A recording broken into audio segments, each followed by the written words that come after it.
In the name of the Father, and the Son, and the Holy Spirit, one God, amen. The last weeks of the Coptic year, the church circles back and focuses on things that we don't tend to talk much about during the regular seasons. So if you pay attention, church hymns, church colors, church everything, the church is following through different cycles and seasons that's supposed to carry us even with mood of the different things that we're going through.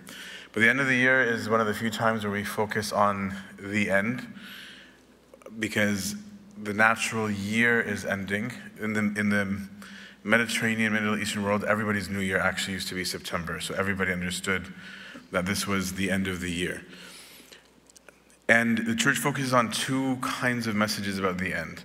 One is the end of the world, which I think people are embarrassed to talk about these days, wrongly. It used to be actually a major emphasis in the church during catechism. But also our individual, personal end, which I think I want to meditate together on a little bit today. Because I think we don't think much about death, and we think that it's morbid too. And so the only times we end up confronting anything having anything to do with death is usually at funerals, and then you're very limited with what you can say, because it's not usually the appropriate time to meditate on our general death together. But death is like everybody's personal day of the Lord, if we want to use the terminology of the Old Testament that we read a lot during Holy Week, right? It's your day of reckoning. It's like the day your exam results come out, or getting your board results. It's like the NBA finals, whatever analogy works for you. It's that thing you've been working towards for a very long time, theoretically. You either have or you haven't. And suddenly that day just comes, right? And it's the time to know that whether what you're practicing is worth it or not. It's very easy to have thoughts about that future day, but it's completely different to do anything about it, right? And that's why it's a subtle day. And that's why the Lord uses these parables of how it comes suddenly, because before you know it, it's there. But most of us avoid talking about death as much as we can. And like I said, we get maybe a little bit emotional at a funeral, and that becomes an emotional thing, and then within a week, everyone is normal again. But death is our challenge to life. It asks not only how we live, but even more than that, it asks why you are living, right? That forceful day forces that question to the front. If you never studied for boards, just to use example, well, when the day comes, what do you do? Right? Suddenly that day is forced to ask, what was I doing? But again, the bigger question is, what are you living for? What is the reason that drives your decisions? Because that's the thing that goes forward. If you're living for your family, with all respect, your family will die. That's a guarantee. The one guarantee in life is that every single one of us is going to die. If you're living for career, you can and will lose it at some point, either because you died, or you retired, or because it was taken from you. If you're living for your body, you will lose that. If you're living for your money, you can lose that. If you're living for your looks, you can lose that. Whatever it is, if there's anything that you're living for, if what's driving your decisions is made out of material, it dies, period. Material dies, right? It was actually this meditation that led Augustine from atheism to Christianity, actually. That's something that was very interesting to me when I was reading his autobiography. It wasn't people's piety, it wasn't how nice people were, it wasn't even their virtue or their morals.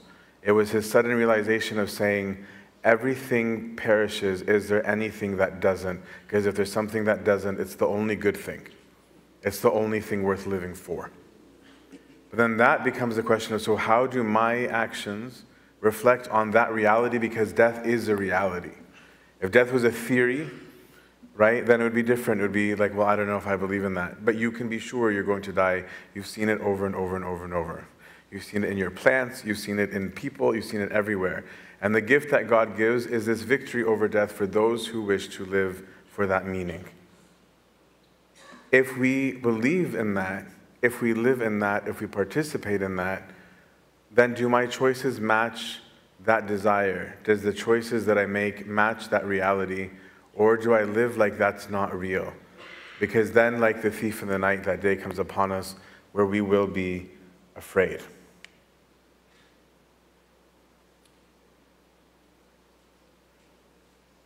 And if we haven't been living that way, I don't usually like to talk this way during the year. I usually like to talk about the positive and the good and the working on virtue, but the church calls us this time to meditate with a little more gravity.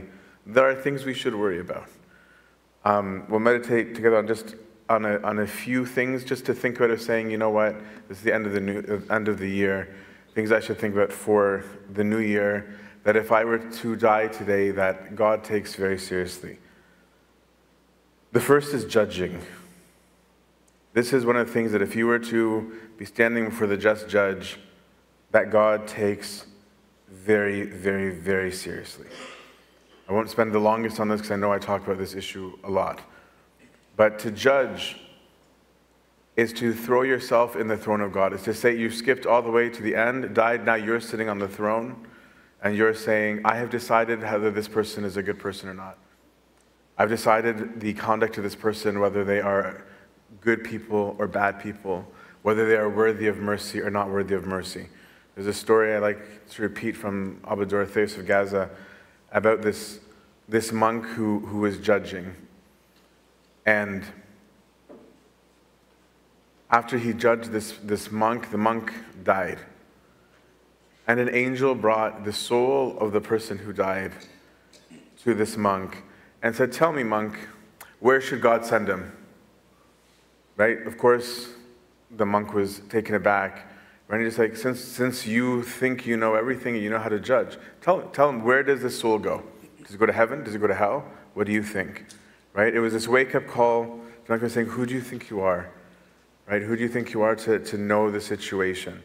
But judgment, the Lord said, blessed are those who show mercy, that I show mercy unto them. Judge not, lest you be judged. Right? That's why there's another beautiful story from the Desert Fathers that is more comforting, where there's this monk who on his deathbed, the monks gathered around him to say goodbye to him, and he was smiling and happy, and like, Abba, are you afraid? And he was like, no. And so they thought he had lost it near the end, like he should be afraid, it's the moment. And he's like, I'm going to heaven. And like, I'm going to be kharraf. He's lost it in his last days, like, you're about to die. And he goes, I'm not afraid. Christ promised, judge not and you will not be judged. I've made a point in my life to never judge a man. I'm not afraid of judgment. So there's this judgment can be the key to your life and your death when you stand there. Second, to be fearful of if you were to leave today is lack of mercy. And this is connected to but not the same as judging. Here's where you might know someone might have done something terrible, but you give that person compassion or kindness or forgiveness instead.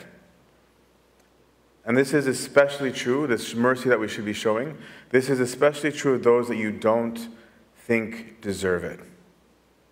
It's not really merciful when you think somebody's already right? That's not an act of mercy. It's merciful when a person in the wrong is the one that is receiving this grace.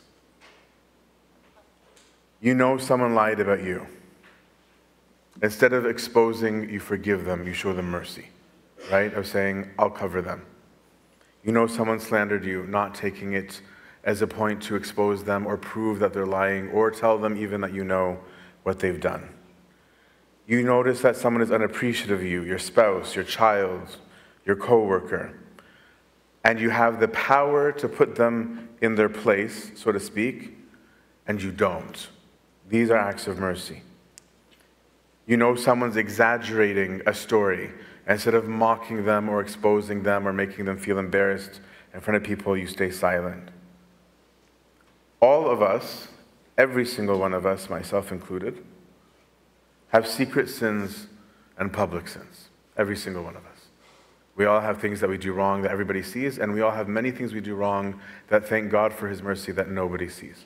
This is actually what we mean when we say in the prayer of thanksgiving, for you have covered us.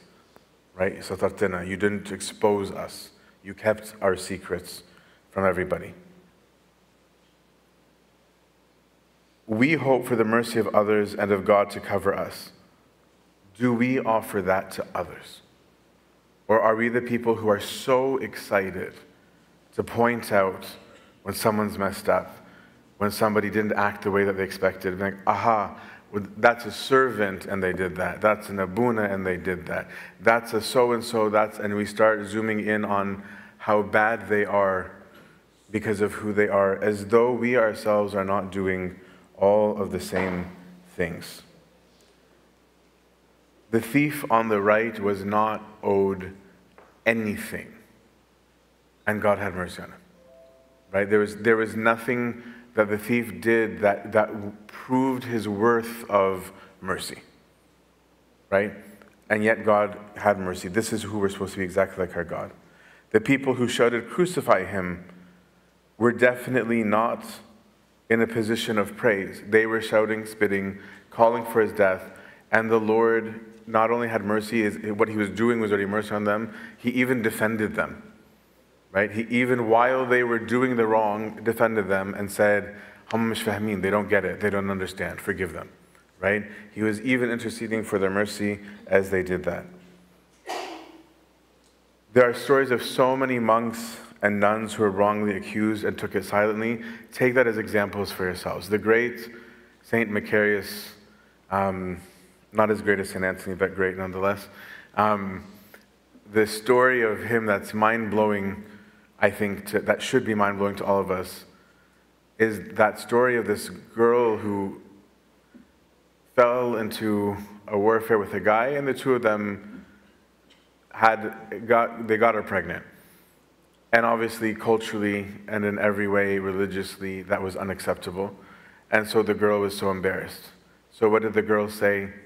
She didn't want the guy, if they find out who the guy is, they're going to kill him. So she says it was Abuna. Right? Saint Macarius was a priest. People forget that he was already a priest, a married priest. Right? So it wasn't just, oh, the celibate. This is a married man that they're accusing, and said, he got her pregnant. He did not open his mouth. Right? Instead, he said, well, work, Macarius, you have a child to feed. And started taking a side job. And took the ridicule of the people at church of like, right? That's a priest. Right? Who can you trust these days? Right? And all that kind of narrative. Right? He did not open his mouth. He showed mercy. He knew that for this girl, it meant her death. He's like, I can take it. I know who my God is. But his act of mercy saved her and saved him. Right? At her pregnancy, she ended up having a rough delivery. And so she ended up admitting, by the way, I lied. It wasn't Macarius. When they all came praising Macarius, what did they find? Macarius ran. He wasn't looking for the praise. Macarius ran, and he became one of the greatest monks that the Coptic Orthodox Church, the whole world actually, has ever seen.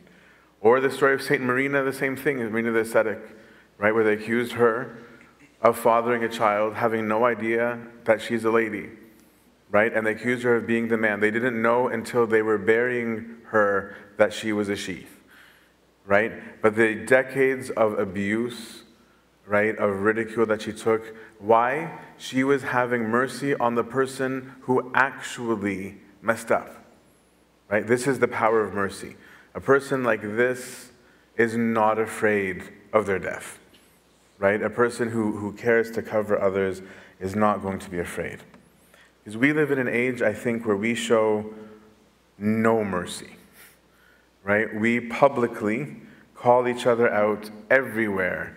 Facebook, Twitter, Instagram, church. There's no place where we're not always yelling at everybody about how wrong everyone is, right? This is the complete opposite culture of mercy.